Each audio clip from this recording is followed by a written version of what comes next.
Today, we're inviting you to lean into, well, a really counterintuitive idea. What if true strength isn't about dominance and force, but actually something much more subtle, more gentle? It's a concept that could genuinely revolutionize how you think about power, resilience, maybe even just your daily interactions. That's right. And for this deep dive, we're turning to Chapter 78, Strength in Weakness. It's from the BFG Handbook. Now, if you haven't heard of it, you can sort of think of it as a modern spiritual text. It interprets ancient wisdom, specifically drawing parallels between Christian teachings and principles you might find in, say, the Tao Te Ching. And our mission today is really to explore how this chapter uncovers some surprising truths about power, resilience, leadership, revealing insights that actually resonate across quite a few cultures and faiths. And for you listening, get ready to discover how these ideas, ancient, yes, but still incredibly relevant, how they might transform your own mindset, maybe guide your actions, bring about some powerful changes. Yeah. It's really about navigating challenges without feeling quite so overwhelmed, maybe finding strength where you least expect it. So let's unpack this core paradox. The BFG Handbook calls it restore. Okay. The chapter kicks off with this really striking metaphor. Nothing in the world is weaker and softer than water. Yet nothing is more powerful at breaking up the strong and hard. There is no substitute. Wow, that immediately flips our usual understanding of power, doesn't it? It really does. Water doesn't, fight in the conventional sense. It just persists. It adapts. It transforms things over time. Right. Its real power isn't brute force. It's that unyielding adaptability. Adaptability. That's key. Yeah, teaching us that true strength often lies in being flexible, persistent, not rigid or confrontational. It finds the path of least resistance, but still achieves profound change. Precisely. And this paradox, well, it echoes very deeply across spiritual traditions. Think about Christianity, for instance. What looked like the ultimate weakness, total defeat on the cross, this moment of complete surrender. That was actually the very act that, in Christian belief, defeated sin and death. It brought salvation. It's this incredible demonstration of power perfected in, vulnerability. And that makes me think of the Apostle Paul. He famously talked about God's power being perfected in weakness, didn't he? He wrote, "For when I am weak, then I am strong." That really highlights how divine power seems to operate completely counter to worldly standards. It shows up most profoundly when we admit our own limits. And Jesus himself taught something similar. He said, "Whoever tries to save their life will lose it. But whoever loses their life for his sake and the gospel's, they'll save it." So finding life through letting go. Exactly. It shows how true life is found in surrender, in sacrifice, not in, desperately clutching onto control. The BFG Handbook also touches on this with Jesus as master and king. It says, "The Son became sin for us. Thus he is fit to be master. And the Son bore the woes of the world. Thus he is fit to be king of the world." Which is just radically different from worldly power, right? Where mastery usually means domination. Not bearing burdens or sacrificing yourself. Absolutely. And what's really profound is how the chapter sums this all up by just stating, the truth often sounds paradoxical. And that's not just a clever line. It's central to understanding that some of life's deepest insights, maybe breakthroughs, happen when we're willing to step into that uncomfortable space, that space between conventional logic, allowing some higher wisdom to emerge. Okay, so if restore is about grasping this paradoxical truth, how do we actually, apply it? How do we live it out? Well, the BFG Handbook offers what it calls the Trinitarian MAP for transformation. This leads to renewal. MAP. Okay, what does that stand for? Mindset, aim, and practice. It's called Trinitarian because it invites this holistic engagement. God's love shaping our mindset, trust in the Son directing our aim, and faith in the Holy Spirit guiding our practice. Got it. A framework. Mindset, aim, practice. Exactly. A practical framework. So let's start with mindset, how you think. The first principle here is to embrace humility and gentleness, drawing right from that water metaphor. So cultivating a mindset where real power comes from patience, persistence, not force or trying to dominate. Right, like water quietly wearing away stone. So in a real-world situation, maybe dealing with a difficult person at work or a conflict, instead of imposing your will, you choose calmness, attentive listening, kindness. Yes, to diffuse the tension. It's very much aligned with teachings like the meek shall inherit the earth, or that wisdom is, peaceable and gentle. Makes sense. What's next for mindset?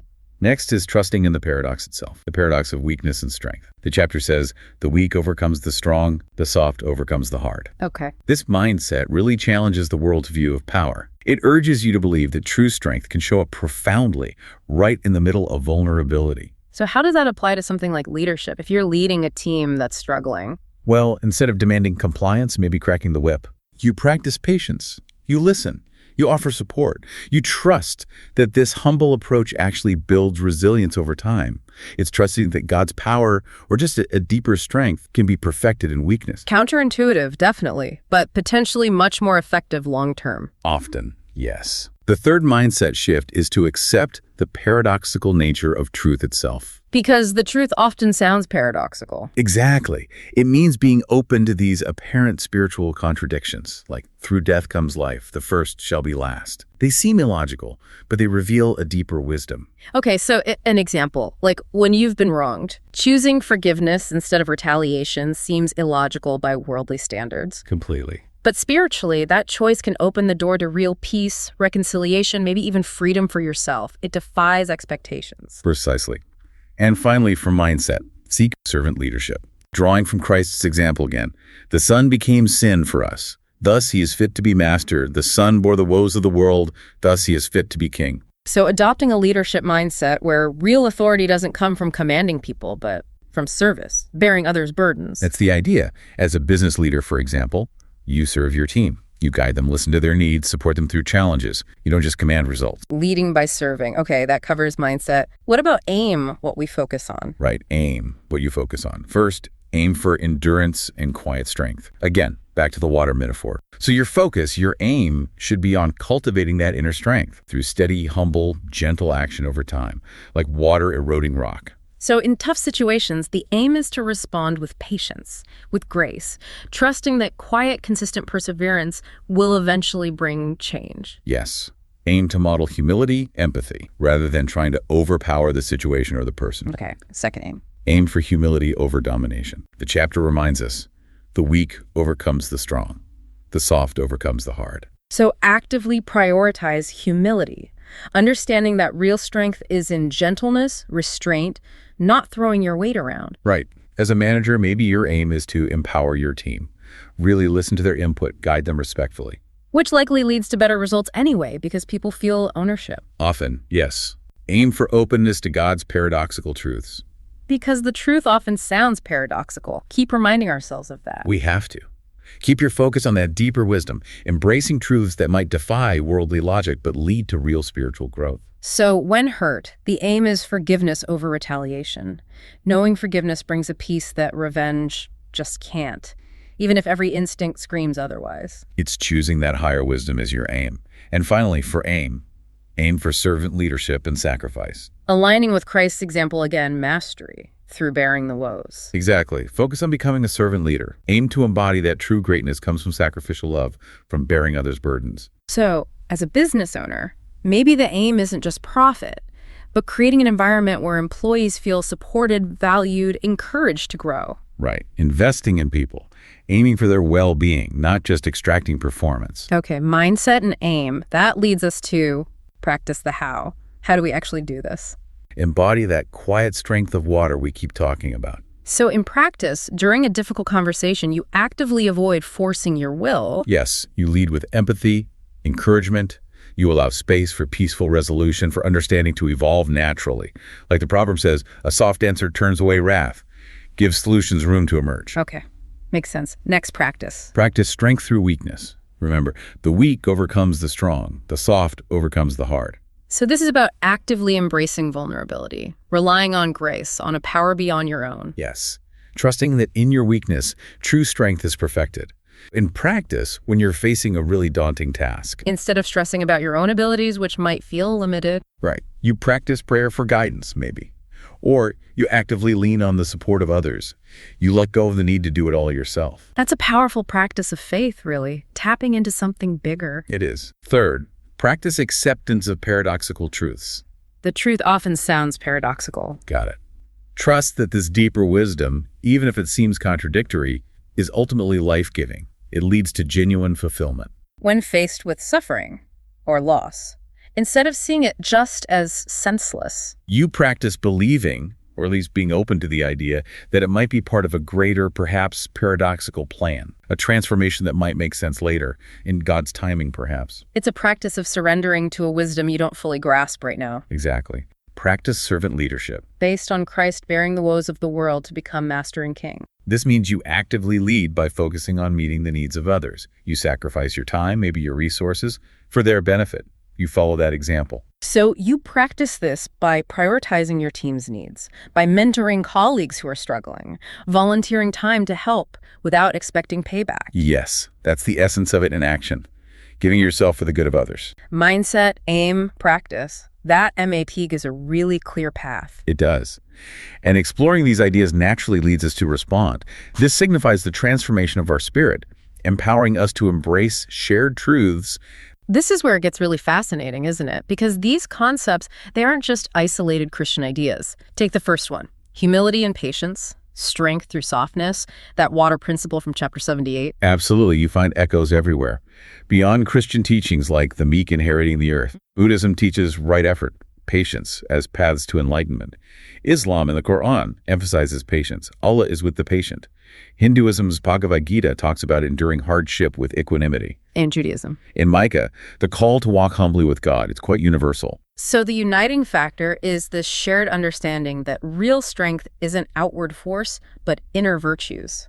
Humility, patience, gentleness. Exactly. And that understanding naturally promotes peace and tolerance. In your own community, maybe at work, responding with that kind of calmness and understanding in conflicts, that can be incredibly powerful for bridging differences. Really practical. Okay, what about the second one? Strength through weakness, transformation by humility. Right, that idea that the weak overcomes the strong. In Christianity, we have Paul, when I am weak, then I am strong. Buddhism talks about non-attachment to worldly strength as a way to inner freedom. Islam emphasizes strength through surrender to God's will, submitting is strength. Well, Hinduism's Bhagavad Gita teaches surrendering to the divine will to overcome the ego, which is seen as a kind of false strength. And in Judaism, think of Moses. His humility, his reliance on God, not his own power, that's where his leadership strength came from. So it's this widely acknowledged principle, real strength emerges when we humble ourselves, surrender to something higher. Yes, it challenges our default setting of self-sufficiency. So in practice, when facing adversity, it means surrendering control, trust in divine power or the universe's flow, instead of trying to muscle through everything alone, especially in really tough times, like financial trouble or health scares. Okay, third shared truth, embracing divine mysteries. That core idea, the truth often sounds paradoxical. It's everywhere. Christianity has Jesus saying, whoever would save his life will lose it. Right, the ultimate paradox. Buddhism has the concept of emptiness. Shunyata reality is beyond simple description. Islam describes Allah as the first and the last, the outward and the inward, all at once. Paradoxical. Hinduism sees Brahman as both immanent within everything and transcendent beyond everything, classic paradox. And Judaism explores God's seemingly contradictory attributes like justice and mercy coexisting. So this shared recognition of paradox actually unites different faiths. It creates space for mystery, for wonder. I think it does. It acknowledges that some truths are bigger than our logic. So, when faced with difficult events, suffering, loss, you practice trusting there might be a greater paradoxical purpose. Embracing the mystery rather than needing all the answers. Exactly. And finally, the fourth shared area, leadership through service, sacrifice for the good of others. The Son became sin for us, thus he is fit to be master. Right. And this principle is incredibly widespread. Christianity, obviously, with Jesus teaching that greatness comes from serving. Buddhism has the bodhisattva ideal enlightened beings, delaying their own final nirvana to help others still suffering. Islam rewards selfless action, charity. Hinduism's karma yoga is all about selfless action for the greater good. And Judaism. You have tzedakah, which is more than charity. It's justice through righteous giving. And the constant call for leaders to serve the community, not just rule it. So another universal truth. Real leadership is about serving, about sacrificial love. Yes. It unites believers across traditions in caring for others, especially the marginalized, and building up the community. So in your own leadership roles, personal, professional, whatever, you can practice this. Uplift others, mentor them, invest in them, volunteer your time without needing something back. So we've really journeyed through chapter 78 today. We've unpacked its insights, looked at that practical MAP for renewal mindset, and then discovered this really inspiring unity across major world religions on these core principles: humility, strength and weakness, servant leadership. It's a powerful reminder, isn't it? Yeah. That wisdom often shows up where we least expect it. And, St. Thomas Aquinas famously said, truth cannot contradict truth. So thinking about all this, what does it mean for you listening right now? How might embracing these paradoxical truths, these seemingly weaker approaches, transform how you handle challenges, how you relate to people? Could it even help bridge some divides in your own world? Maybe think about it this way. What hard and strong obstacles are there in your life right now that might just yield to the weak and soft power of humility and patient persistence? Something to ponder.